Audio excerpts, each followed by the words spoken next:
Welcome to the Wellness Help Desk with your host, Nike Lamodi, certified wellness coach and personal trainer. A wellness podcast focused on providing practical tips on how to curate a healthy lifestyle uniquely for you, where we discuss wellness hot topics with expert guests and have real candid conversations. It's the one-stop shop you need to get the help you've been looking for. Let's dive in. Okay, y'all, I'm so excited. We're about to jump into this interview with Coach Steph. So excited to have you here. First of all, I want people to know who you are and just how you got into being a macros and mindset coach. So just tell the people a little bit about yourself and just what you do. My name is Stephanie Riles. I am a registered dietitian.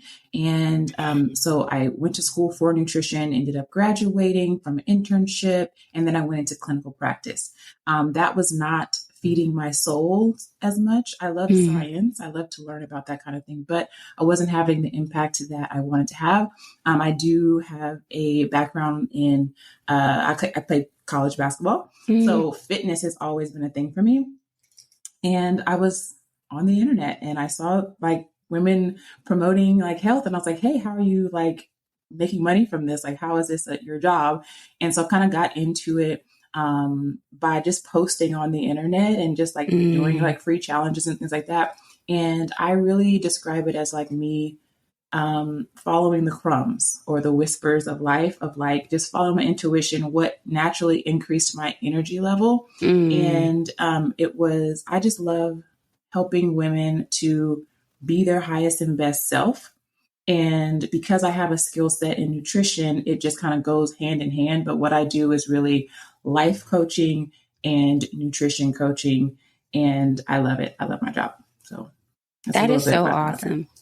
I love it because I resonate. I worked in healthcare before, working in tech right now, and doing wellness coaching, but I resonate with you. And I remember treating patients and thinking like, this can't be it. Like, I feel like I could be making more impact in some way, but I just didn't know how or what that would look like or what was possible. So I just love that you're now lit up about the thing that you're doing, and it just brings you energy. And I love that you mentioned that as well too. So very, very happy to have you here. So we're going to transition into mindset and talk about that first, because this is why I really wanted to bring Coach Steph on, because she believes in mindset just as much as I do. And I talked about that back in episode 9. So I really want you to just highlight or share just what you've seen, how mindset practices have improved your clients' lives and their outcomes. So I'll first start with like how I got into mindset. So I talked about like how I got into nutrition, but like I think I was very closed-minded, and I grew up in like strict religious home, and things had to be certain ways. And so grew up, kind of developed my own like mindset around like religion and then who I am. I feel like I'm 39. And she doesn't look it, y'all. She looks great. Well, thank you. I feel like, as you're transitioning into your 30s, this is what happened to me. Like, I was like, who am I? Like, what do I like? And so I went through this whole thing of like breaking down everything I ever knew or was told to believe and like building my own identity. And through hardship and emotional heartbreak of me like being in my closet, like trusting Oprah to tell me like that gratitude was going to change my life, and that, I needed to write down my goals. And like, there was a movie that came out. It was called Prayer Closet. It had something to do with a prayer closet, and like War Room. Yes. I remember going to the movies to see that. I remember that. Yes. That movie, I was like, okay, that was confirmation. I started doing that, and I really started like pouring into myself, and I saw a change in myself. It was not immediate, but it was something that sustained me because I needed something. It got me through that very, very dark period that I was in. And then I'm a type of person, if I learn something, I like to teach it. And so I, coupled with nutrition coaching, macro coaching, I just started hearing stories from clients that I would talk to about how they can't do this, or they just were very disempowered. And that's one thing that's like a trigger for me, like people living beneath their Yes. potential is like Yes. a thing for me. I'm like, wait a minute, no, like you can actually do this. And so I think naturally I am an encourager in that way. I also organize information in my mind very well. Like I can just like put things together. So I noticed that when I was trying to coach clients, I come from a science background. So I was trying to tell them like, well, if you heat up your tomato sauce, it increases the lycopene and like all this stuff. Like no one really cared about that. Right. Like no Yes. one cared about the science. It was more like, okay, this is behavioral health. Oh, you're so stressed in your life that you feel like it's too hard to, have an apple and some peanut butter for snack. So it's really like, how can you calm your nervous system? How can you manage your thoughts in order for all the rest of the stuff to be easy? I always tell my clients, if you get the mindset part down and you're able to regulate your mind and your nervous system, the nutrition and the fitness become pretty simple. So I think that that's like the sustainable part that's really helpful for my clients. And in what ways have you seen that impact like their overall lives or the outcomes once you started to help them not only realize that, but implement that skill?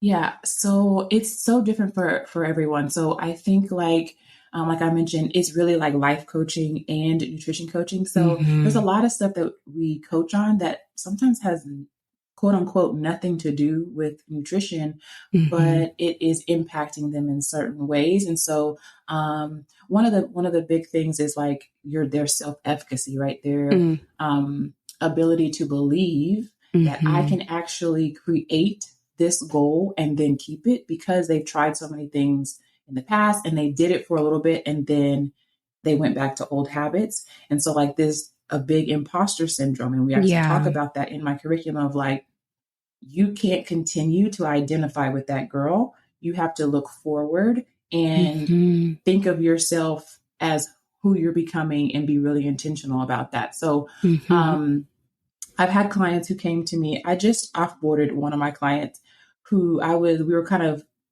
reflecting on our time together. And I was telling her about her initial goals and what she was struggling with. And she was like, that doesn't even sound like me.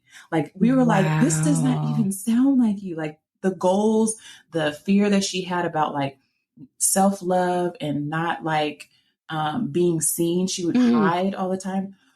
Literally, like she got a promotion. She's like heading like different things at her school and she talks nothing like she did before. And so that kind of confidence that like, oh no, this is who I am. And yeah, I may have, had an off week, but that's not who I am. Like who I am is, I'm being intentional about who I'm becoming each day. So I just think like the transfer of confidence into you being able to know who you are, because it really is an identity shift. And then know I'm still going to want this. I'm still going to put me first. I'm still going to believe in me 1 week, 1 month, 1 year from now.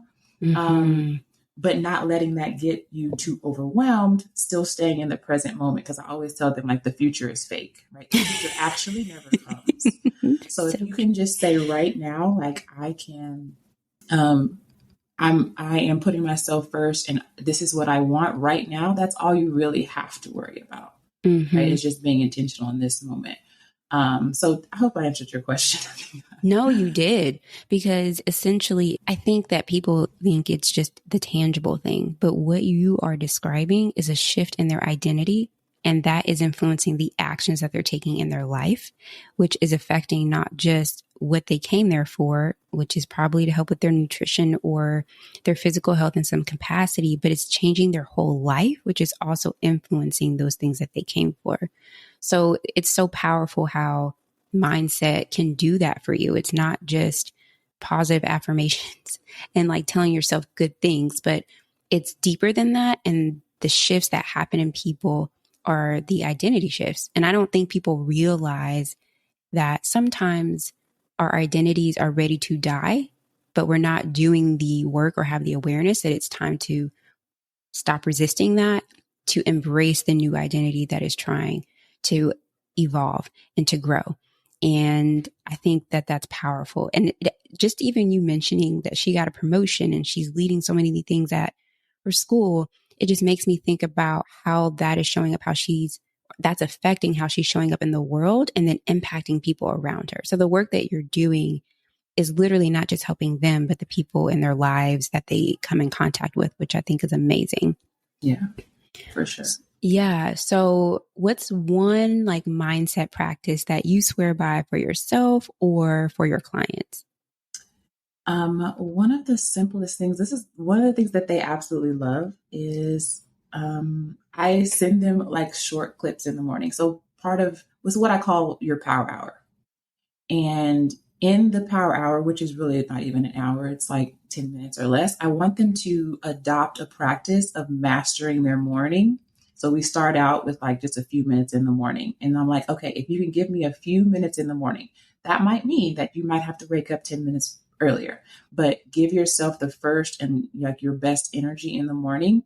And they watch the video clip and then they reflect on it. So they give me their reflection inside of my coaching app, and I'm getting to see them each day do that. So I think it's very like repetition is very important for your brain to keep making that connection over and over and over again in your brain intentionally, so that you start to think about yourself differently, think about your journey differently. And then when life is happening, your brain can go back to that connection, because it's always going to go back to the thing that's like the easiest like thought pattern. So if your thought pattern, we think lots of negative thoughts most of the time.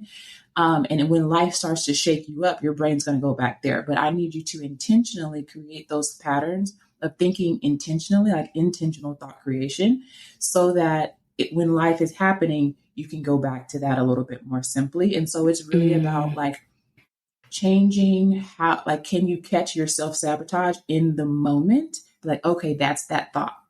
I already know this is a trigger, and I can choose to fuel that by giving that more attention, or I can pay attention to this more positive aspect, because you can't think about more than one thing at a time, right? You're either focusing on your goals or you're not.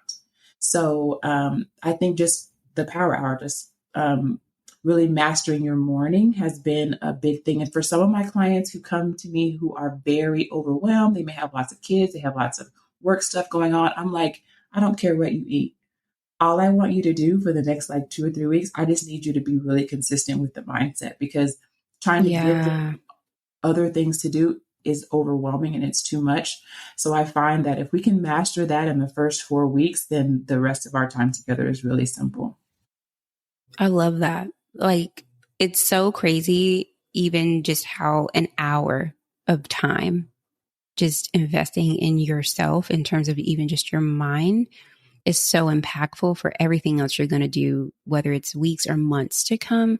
And I love that you intentionally set it as an hour, because I feel like that is doable. Like, I don't think people realize how much we even spend scrolling or watching TV or whatever other thing that we do, and how that hour is available, and how you can just shift what you do and then set yourself up for the rest of your day because you took that hour to really pour into your mind. And I know that you already mentioned a little bit just now about self-sabotage. And so I really did want to talk about that next. And so I want to describe to you all how Coach Steph helps people, because the way that she words it, I love so much. And so her I help statement is basically, I help female perfectionists who grew up on 90s music beat sabotage and find freedom from the scale using the fit figure formula. And obviously I resonate with being a perfectionist. That is like right up my alley.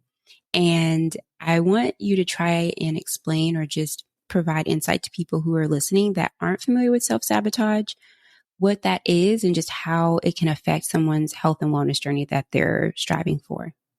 So I describe self-sabotage as any decision that you're making that is against your own best interest. And so getting clarity on your goals is what we do in call 2 in my program. So we get really clear, like, what is your goal? And then what does that actually look like? Like, how does that actually change your life? Because sometimes, a goal would be like, oh, I just want to be healthy. But what does that actually mean to you? Let's get very clear on, yes, this has to be measurable, right? It Mm-hmm. has to be measurable. So we get clear on your goals, and then it's like, okay, how can I slow my brain down enough each moment by moment to decide, is this decision going to help me get closer to my goal, or is it going to help me, is it going to, push me further away from my goal? Mm-hmm. And I think that's very important. So sometimes we know what the trigger is for our self sabotage. It might be work stress, it Yep. might be your kids, it might be, your cycle, you're about to start your period, right? Like, um, a lot of times we already know. So if we can prepare mentally for that and say, okay, I know these are my self sabotaging behaviors. I go and nap when I'm supposed to, get my meal prep done, or I might scroll on social media. Um, I get really clear on what you are trading off, right? Your goals, we create like emotional goals, because really we're all just after an emotion, right? We think that Mm-hmm. getting to a scale weight is going to help us feel X, Y, and Z. And so Mm-hmm. really you're after these emotional goals. And so we, map out, a lot of them are like, they want to feel in control. They want to feel proud of themselves, right? They want to increase their self-acceptance and their self-love. That's what they're Mm-hmm. really after. And their brain is telling them, well, I can do this. Well, if I, feel more comfortable in my skin and get into a size 8 or whatever, Right. right? So we pit the emotional goals against what you're giving it up for. Scrolling on social Mm. media. Is it really worth it, you scrolling on social media, when you want to be proud of yourself, when you want to feel, self-love? Like, if you get really clear on how this self-sabotage is pulling you away from these deep emotional goals, and if Mm. you can think about that in the moment, that will help you to make a choice that's in your own best interest versus self-sabotaging. Mm-hmm. Mm-hmm. That is so good. And what you just said, because my next question was going to be like, what have you found is the root at your client's self sabotage? But you just said like it's going to vary per person based on what their triggers are, Mm-hmm. which is, I talk a lot about self awareness. And so people have to be a lot self aware of what is happening in their environment and how they're responding, whether it's physically or emotionally, or like what narrative mentally is triggered by that. And so I think knowing, okay, what is at the root of my self sabotage is just taking stock of just life and how you're responding to different things in life. But I love that you said everyone is at the pursuit of an emotional goal about a feeling. And I think that that is so true, especially as it relates to feeling safety or feeling meaning, feeling purpose, that sense of achievement and proud of yourself, like all of those different things. And I think that is at the root of what really it means to have a quality health and well-being. It's how are you feeling? Like, are you stressed all the time versus are you grounded? And I feel like that should be more of the focus when there's talk about health and wellness versus on just the tangible, scale or like what's on your plate kind of thing. Because in the end, when you chase the feeling, a healthy feeling, that's going to change how you show up and the decisions that you make. So I love that you mentioned that. Yeah, and just to add to that too, about I kind of talk about the pleasure why and the pain why. So typically we're running either I towards like that. pleasure or away from pain. Right. And so if we want to feel better, we have to be better feelers. We have to be willing to feel our feelings and take inventory of like, well, how am I feeling? And then, okay, why am I feeling that way?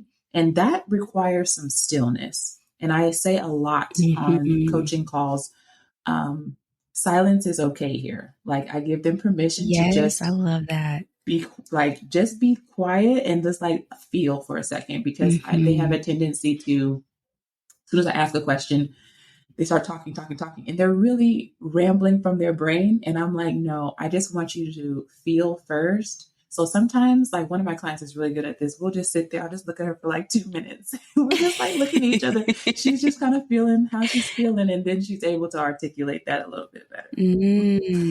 That is really good. Like the silence, not just in rest, but the silence in to connect with and hear what your body is trying to communicate to you. Yeah.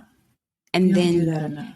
yeah, we don't. It's almost like even sometimes I think in relationships as you're having conversations and trying to communicate to that friend or that partner about what you need? How can we start normalizing giving that person the space they need to process that so they can sit with the feeling better to more articulate accurately, like, okay, this is what I'm feeling. And so this is what I need. But I feel like even in our instant gratification type of world, it can be like that's how we have to feel and process too, instantly, right away, have an answer. So I Yeah. love that you invite them in to see that that solitude and that silence is, it's okay. And it may feel uncomfortable at first, but then you're like, wow, that actually made a difference and brought more clarity to me. Yeah, the silence, and I think just the questions, which is a one of the reasons why coaching is so powerful, is because I hear a lot like, I've never thought of it like that, or, Yeah. I just didn't think of that. And it's just like, oh, okay, we just need to slow down and think and feel and process and then ask ourselves great questions. So I always say, like, what you're seeking, you'll find, right? Like what you seek, you find. So Mm-hmm. if you're finding answers that you don't like, ask different questions, right? You just got to ask better questions to get the answers that you want. Because at the end of the day, like the yin and the yang will always be there. Like if you're looking for something to complain about or an excuse about why not, a reason why, you'll always find it. So if you're finding things that you don't like, start like reverse engineer this and ask better questions that are going to help you feel Yes. the way you need to feel to take the action that you need to take. Oh, I love that. I love that so much, Stephanie, because it's so true. Even like, I feel like sometimes my clients, they have all of the opinions and the things about what they don't like or what's not changing or what's such an obstacle. And I'm like, we're spending so much energy and emotions on something that we can't change or is what it is. So how can we start to work through the acceptance of this and then spend our energy and our brain creativity on coming up with what other possibilities are available to us or what things can we say no to or whatever it may be. So I love that you say, ask better questions. And I'm like, man, that's really so true.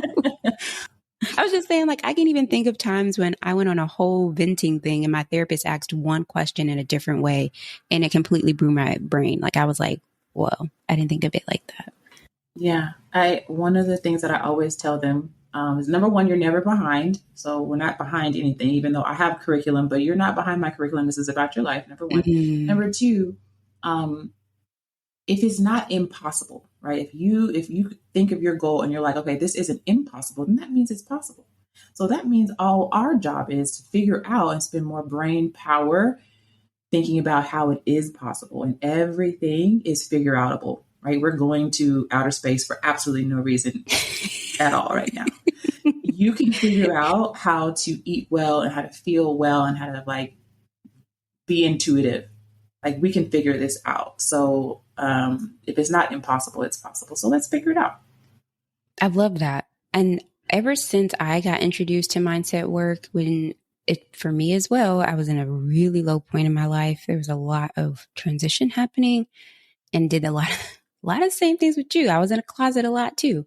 Um, I realized that now I ask myself when I'm hit against a wall or there's a door that shuts, I'm like, okay, what's another way? There's always another way. And I did not used to think that way. That was never my like next question. And now I find that my brain spends more time thinking of other possibilities than just spinning out on the closed door or the obstacle. So I love that you mentioned that. So this kind of segues into what I love is just gaining momentum right now in the health and wellness space of just, we both believe in the whole person and the quality of their well-being. And we also both believe that physical investments in your health are influential and they obviously matter. But what does that relationship with yourself look like? How are you mentally and emotionally? And so just this concept of being is a really huge factor in how we both coach our clients and take them through to their transformation. So tell me about how you have found being is so pivotal in your clients making those baby step improvements instead of just the doing and like just the strategy part. Yeah, as I think in diet culture, because I do coach ladies who are wanting to get a physical transformation as well, they're so Mm-hmm. used to doing the diet. They're doing the diet, they are doing the exercise, but internally, they get the same result every time because Mm, their mindset is recreating the exact same thing. Their deep beliefs are recreated every time. So we have to get to that point where, like, okay, do you think you're worthy and deserving of your goals? Because some of my oh, yeah. ladies really don't think that they deserve to put themselves first or to, set boundaries around their health habits. And so it's like, okay, yeah, it makes total sense that you wouldn't continue to, meal prep or to exercise. And when it's painful, if you don't even think you deserve this, why would you continue to do Exactly. that? So let's get to that first, about like why do you feel like you're not worthy of this, right? And I think digging into some of your shadow beliefs, because again, I think questions are important because we come off the dome with like our surface level answers, Mm-hmm. but we have never challenged ourselves deeper to sit and think. And again, that stillness comes into play like, okay, if I'm getting this result, if I keep reproducing this result, why is that? And kind of digging into that a little bit deeper. Yes, which I think too, with being, once you've done it a few times, which is why I love that you emphasize the power hour, is you start to build courage in the silence, in the solitude of facing yourself and uncovering, like, okay, what is going on beneath the surface here? What is it that I'm feeling? What is it that I need? And that courage helps you to show up again and face, like, okay, I know that I'm not getting deep. I know this is super surface level. Let me ask myself the hard questions. Because I also feel like that's where we get to have our biggest, was it level up? That's not the word I really want to say, but our biggest, like, something Breakthrough. just light bulb moment, kind of, so to speak. Like, that's what gets you like, oh, this is why this has not worked X amount of years. This is why I keep getting the same result. I never knew that it was connected to this. So I just love that, you mentioned silence and solitude is the first step for your clients and just trying to get them in the habit and rhythm of that, because that's a skill that they will literally use even after y'all's time together to continue to help transform their life and evolve in their self and their identity as seasons come and seasons change. And yeah, I love the concept of just being and like how healing and transformational that is. Yeah, and I think too in terms of like how we start that process, because I think it's overwhelming for some people who are new to self-development, or a lot of perfectionists overthink, right? And so we can't stop our brain from thinking. And so the whole silence is like super uncomfortable, or they think like if they meditate that they have to stop their brain, and that's like just a whole fit situation. So I really start out kind of like you would read to a child. So I'm like sending them these short video clips where I'm giving you the thing to think about, right? Like I'm reading to you over and over and over and Mm, over and over. And then little bit by little bit, I'm asking more from your brain, right? Like I'm asking more from you so that then you then regurgitate. So it's kind of like when you read to your child, you don't think they're really paying attention, like you're mhm. reading. But then, like, a month, 2 months, 3 months later, they're saying stuff, and you're like, oh, that caught on, Mhm. right? And so it takes time, right? Like a mindset shift, identity shift. I mean, that's like a lifelong pursuit, right? But I think that we get the process rolling in terms of like increasing their awareness, getting clear on what they want, um, understanding how to be in alignment with what they want and how to align their actions with what they want, and then practicing embodying that. Like, how can you bring her, Yes. your 2.0 self, to today? She's not in the future. Like, Mhm. understanding that, like, we idolize the future a lot. And it's like, okay, yes, it's great to have goals, but like, the present is the only thing that you have. So, how can I bring my emotional goals to today, to this moment? How can I bring my 2.0 Yes. self to this moment? And that's the work. And that's the being, right? Like, that is Mhm. being, because then when you are her, right, a student studies. It's not like a question.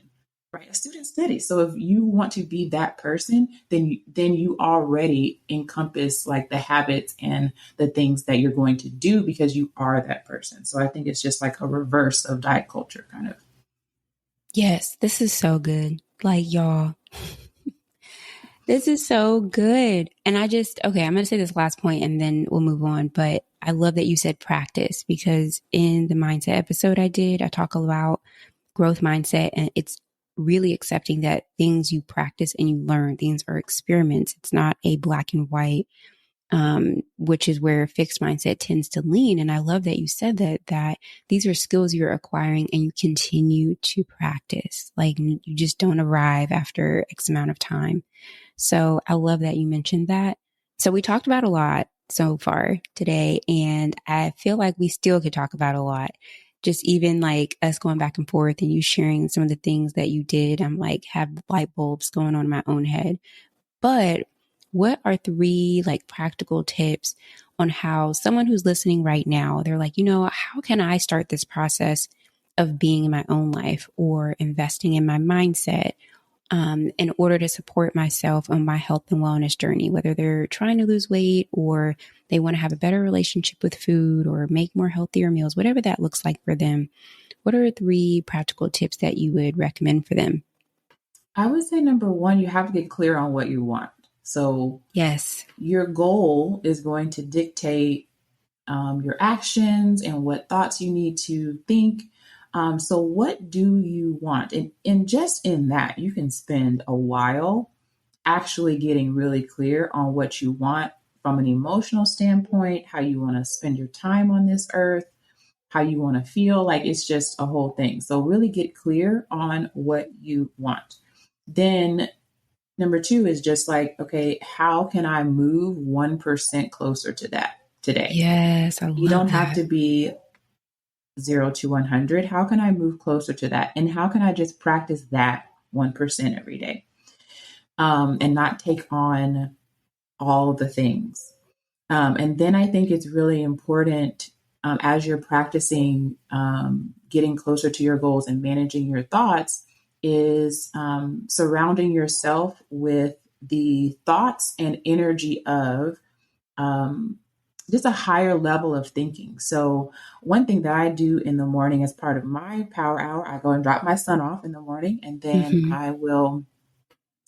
I look on YouTube and I just look up inspiration, and I click on something. A lot of times it's like Oprah stuff or Tony Robbins or Brene Brown, Dean Graciosi. Like I've listened to several different people. And so I would just listen to that on my way home. And I really love the aspect of the listening. And that's kind of how I start my clients too, of just like listening to something because it's passive, right? I can do it while I'm driving home. I'm going to do that anyway. I can listen while I'm driving home. You can do that while you're brushing your teeth. It can be your alarm on your phone. Right now at 7 a.m., I have Eric Thomas as my alarm. And he's like, he's hype, he's high energy, and that like gets me up in the morning.